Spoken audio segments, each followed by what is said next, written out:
Hi, it's Mark from Remarkable Speaking. I'm here with Bernie Pawlik, Pawlik Automotive in Vancouver, Vancouver's best auto service experience.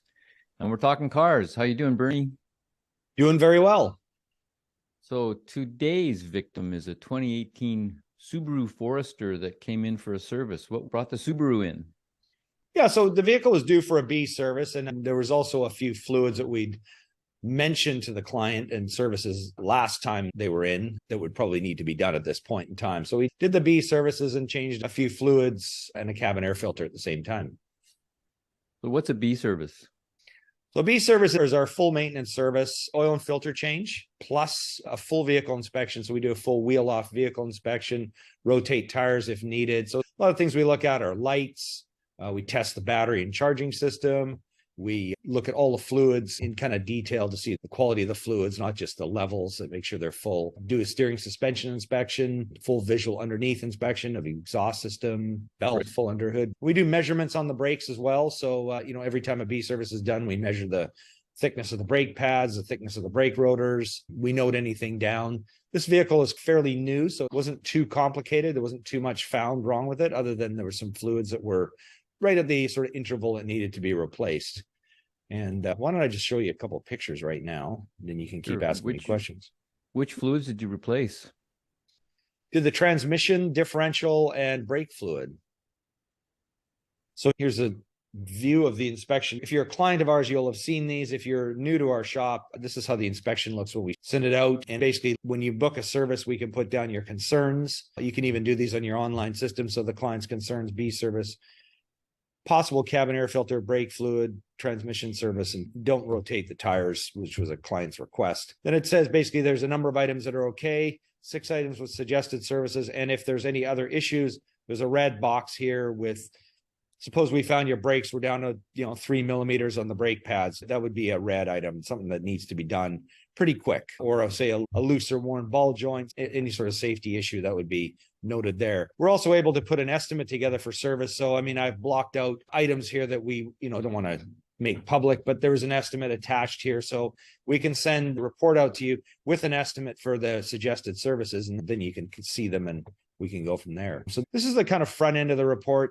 There are plus buttons here, and if you click on these, that opens up a list. So the 94 okay items were things like, the brakes are fine. And we list more detailed information, all the lights we look at, and all the various other items that are good. This is kind of our end of the inspection that we look at. There's various items, but these are some of the more details. These are the orange items. So some of the things you can note, and if you were to click on those in your own inspection, you'd see due by mileage. Some of these items had already been on the list to do, but we note them anyways. Brake fluid due by mileage, rear differential manufacturer recommends, cabin filter due, rear brake pads partially worn. So again, there's some numbers and information. There's a little paper clip here. You can click on that, and that'll actually give pictures or notes that the technician has put in place.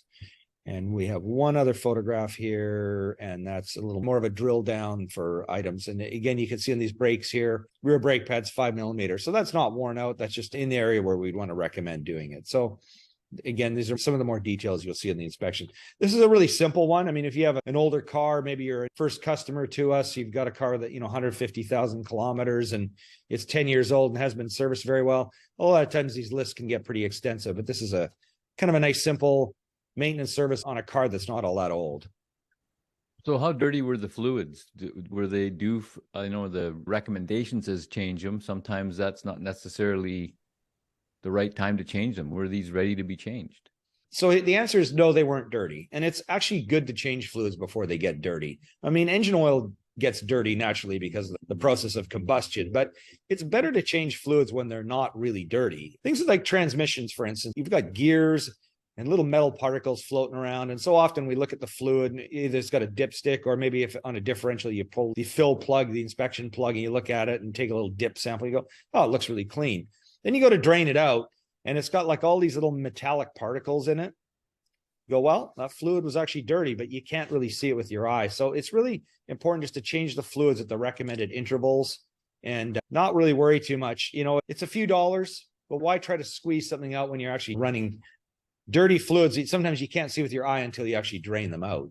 And those metal particles are causing wear and tear and eventually failure, whether if it's a rear differential, transmission, etc. Yeah, exactly. Now, it's normal to have some metal particles in there. You just don't want to have too many of them. Once you start getting a lot of them, it's kind of a multiplier effect. So do it as minimally as possible. So, Were there other items that need to be changed, like spark plugs or fuel filters, etc.? no, fuel filters are one of those items, unless you have a diesel vehicles still have fuel filters that need to be replaced, but gasoline engine vehicles for many years have incorporated the fuel filter right into the gas tank along with the fuel pump. So they never need to be changed. That's never a service item. If you have a certain age of vehicle, like quite a lot older now, there is a fuel filter interval and you should change them. But fuel filters have not been a service item for many, like a couple of decades on a lot of vehicles. Spark plugs, they last a long time, especially on this vehicle. I didn't look up the spark plug interval, but we're many thousand kilometers and months and years away from changing spark plugs at the rate this vehicle's being driven. So spark plugs, again, are not that common, but you need to know your manufacturer maintenance schedule, because there are some vehicles where the spark plugs are still about 50,000 kilometers recommended, and others are, close to 200. So it's good to know the interval. Usually on those vehicles that have a 200,000 kilometer interval, something will fail before the spark plugs are due, like an ignition coil will die or something will happen, and maybe a valve cover gasket will leak and oil will go down the tube, usually before the spark plugs are due to be replaced. But, again, if it's not recommended, you can leave them for a long time. So we've talked a lot about Subarus and timing belts. Does this engine need a timing belt replacement? No, this is not a timing belt replacement engine. Subaru, sort of around the early 2012-ish, most of their engines with timing belts were gone. They were replaced with timing chains. I believe the new WRXs still have timing belts. I might be wrong, but those engines still had timing belts for quite a long time. But yeah, no, they're chain driven, and so far they seem to be pretty reliable. We've run into no head gasket problems on any of these engines, which is good because that was a big thing on the older models. I mean, unfortunate for us, it's kind of a nice revenue stream. Mechanical issues are, we shouldn't say this, but I like to be honest. It's a good thing for the consumer. Like if you own a car like this, head gaskets are not really much of an issue anymore. And how are these Foresters for reliability? Yeah, they're really good. Good cars.